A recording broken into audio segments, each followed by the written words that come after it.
नमस्कार मित्रों, मैं डॉक्टर राजकुमार संस्कृत सौर्य चैनल में आपका हार्दिक स्वागत व अभिनंदन है। आइए हम लोग देखते हैं संस्कृत व्याकरण प्रवेशिका। संस्कृत व्याकरण प्रवेशिका जो आपके पाठ्यक्रम में भी है, कारक विचार चतुर्थी विभक्ति का जो पहला सूत्र है, यह सूत्र है कर्मणा यमभिप्रैति स संप्रदानम। यह पहला सूत्र है चतुर्थी विभक्ति का, इसलिए परीक्षा के लिए काफ़ी इम्पोर्टेंट है।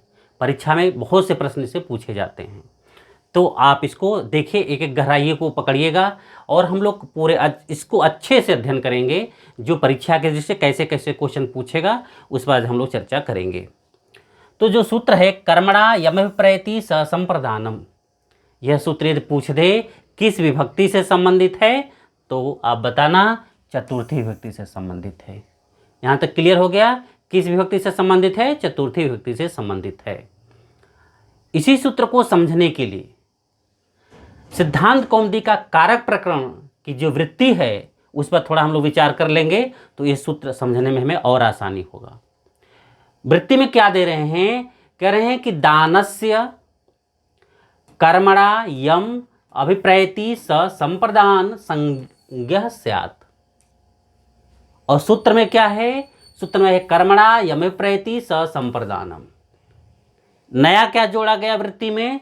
यहाँ पर कर्मणा को कर्मणा उतार लिए, यम को यम उतार लिए, अभिप्रैति को अभिप्रैति हो गया, स को स हो गया, संप्रदान को संप्रदान, यहाँ संज्ञा जोड़ दिए और यहाँ पर दान जोड़ दिए।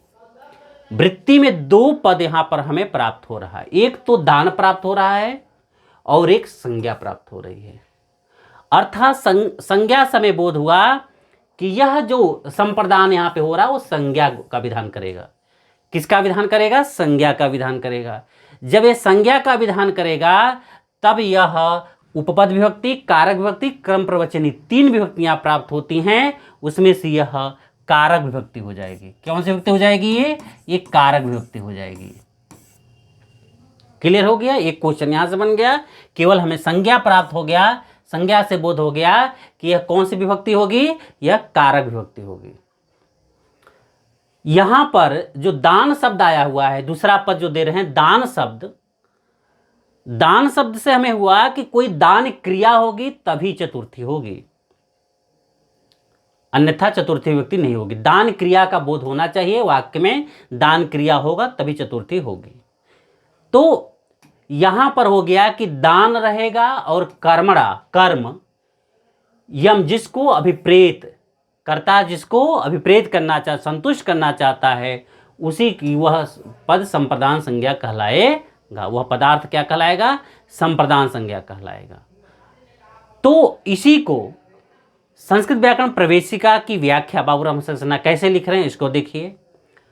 कह रहे हैं कि दान क्रिया, दानस्य माने दान क्रिया के कर्मणा कर्म द्वारा, दान क्रिया के कर्म द्वारा, यम मीन्स जिस कर्ता को, जिसे कर्ता क्या करना चाहता है? अभिप्रेति, संतुष्ट करना चाहता है। कर्ता जिसको संतुष्ट करना चाहता है दान क्रिया के द्वारा, कर्ता जिसे संतुष्ट करना चाहता है, सह मीन्स वह पदार्थ, सह मीन्स वह पदार्थ संप्रदान कहा जाता है, संप्रदान संज्ञा हो जाती है या उसे संप्रदान कहा जाता है। यहाँ क्लियर हो गया कि दान क्रिया के कर्म द्वारा जिसे कर्ता संतुष्ट करना चाहता है, अभिप्रेत करना चाहता है, स मीन्स वह पदार्थ संप्रदान कहलाता है। यहाँ क्लियर हो गया पूरा पद। इसमें जो सूत्र में आया हुआ है कुछ पद, उसका क्या अर्थ होगा उसको हम लोग देखेंगे।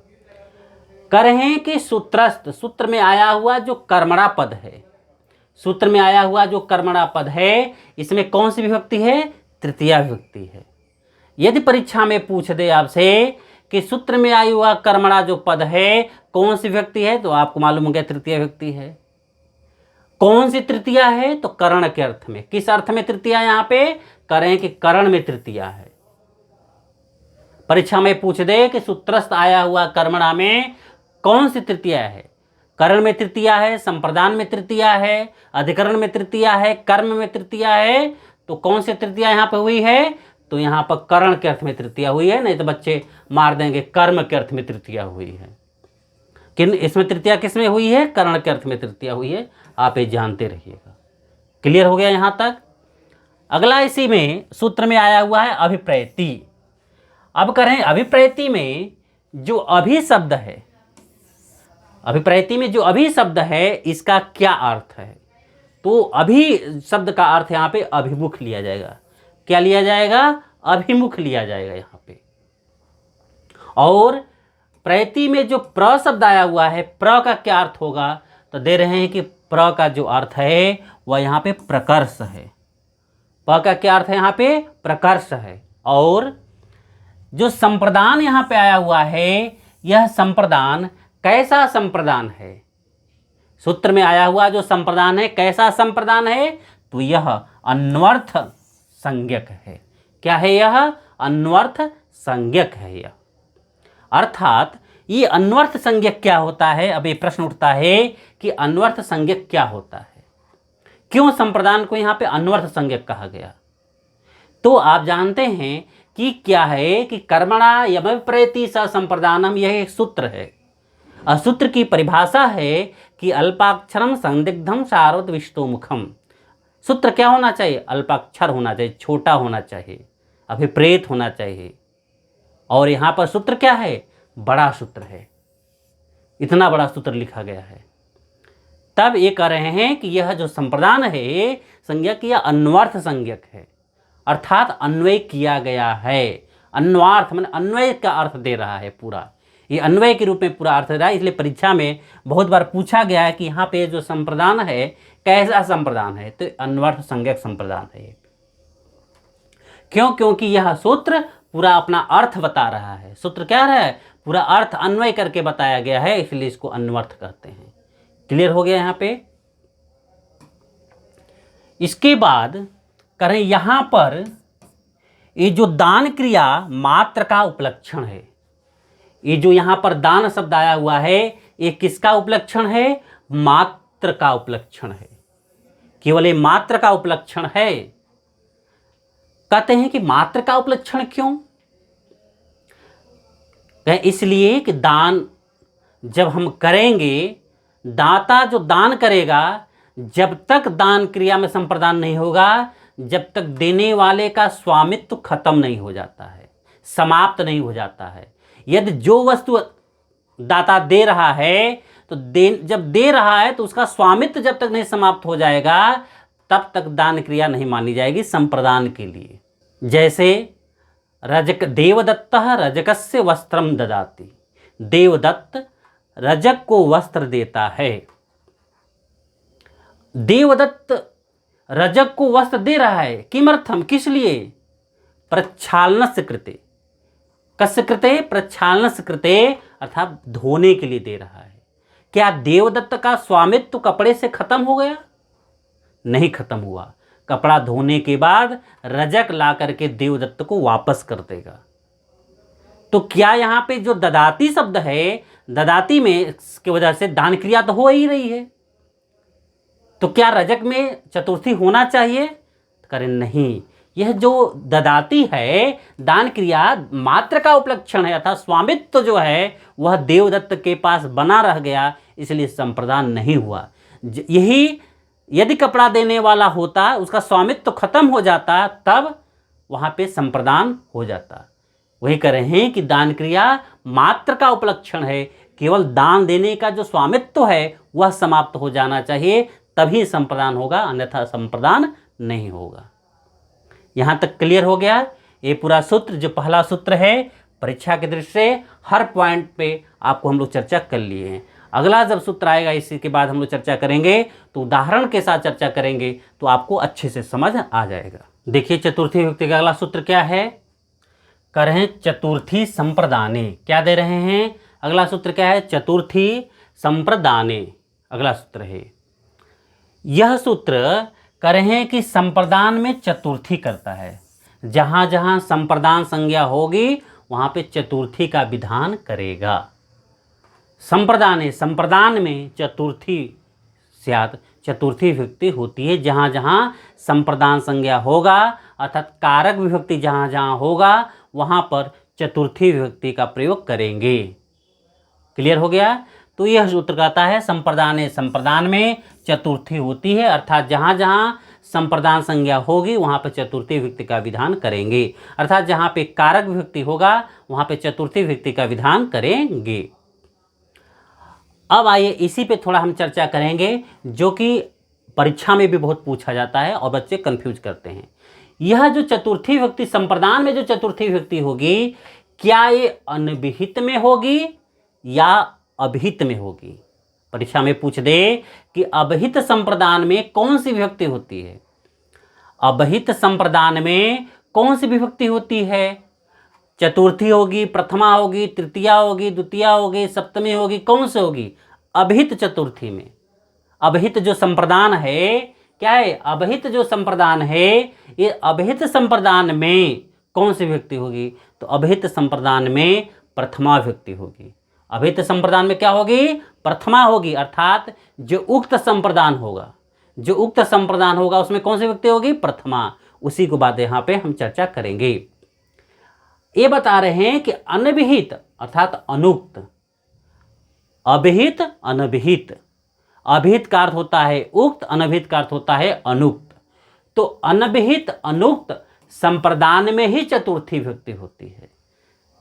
अभी पूछ दे परीक्षा में कि अनभिहित संप्रदान में कौन सी विभक्ति होती है, अनभिहित संप्रदान में कौन सी विभक्ति है, 4 विकल्प दे देगा, प्रथमा, द्वितीया, तृतीया, चतुर्थी, पंचमी, षष्ठी दे देगा। तो आप जानते रहिएगा कि जो कौन सा संप्रदान, ये अनभिहित संप्रदान। कैसा संप्रदान, अनभिहित संप्रदान में कौन सी विभक्ति होती है, चतुर्थी होती है, अर्थात अनुक्त संप्रदान में चतुर्थी होती है और उक्त संप्रदान में प्रथमा विभक्ति होगी।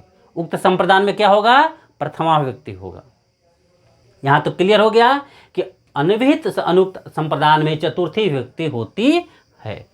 फिर आगे दे रहे हैं अभिहित अर्थात उक्त संप्रदान में प्रथमा विभक्ति होती है। अभिहित अर्थात उक्त संप्रदान में कौन सी विभक्ति होती है, प्रथमा विभक्ति होती है। यहाँ तक क्लियर हो गया।